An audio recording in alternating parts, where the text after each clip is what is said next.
Isa na namang aktor mula sa Batang Quiapo ang isinugod sa ospital matapos itong mangyari sa kanya. Dahil sa nangyari sa batikang aktor na ito, kaya muli na namang umusbong ang usap-usapan na may sumpa umano ang kapamilya aktor at direktor na si Coco Martin.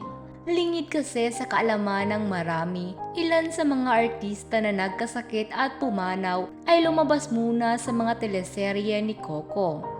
Matatandaang kamakailandang ay marami ang nabahala matapos biglang isugod sa ospital ang dating child star na si Nino Mollac matapos sumakit ang ilong nito habang nasa taping ng Batang Quiapo.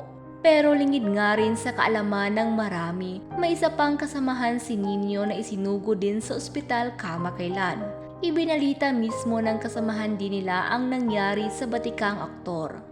Ayon dito, isinugod daw sa ospital ang batikang aktor matapos itong atakihin sa puso. Dagdag pa niya, nangangailangan umano ng dasal at tulong pinansyal ang kaniyang kaibigan dahil kailangan itong agarang sumailalim sa operasyon para tanggalin ang bara sa 3 ugat ito sa puso.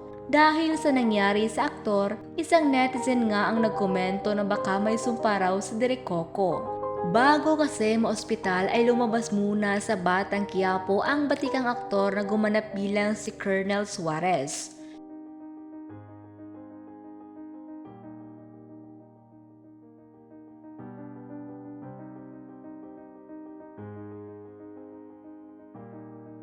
Ang nasabing aktor nga ay ang veteran action star na si King Gutierrez na gumaganap bilang Colonel Suarez sa Batang Quiapo.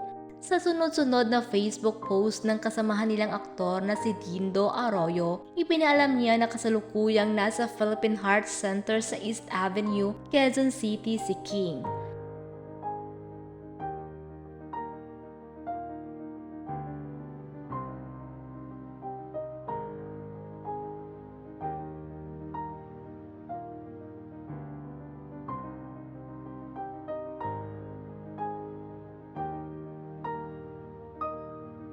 Mabilis namang bumuhos ang panalangin at tulong para kay King na isa sa mga pinakamahusay na kontrabida sa showbiz. Kasunod nito, nagbigay muli ng update si Dindo kung saan masaya niyang ipinaalam sa lahat na nasa maayos na kalagayan na ngayon si King matapos itong operahan.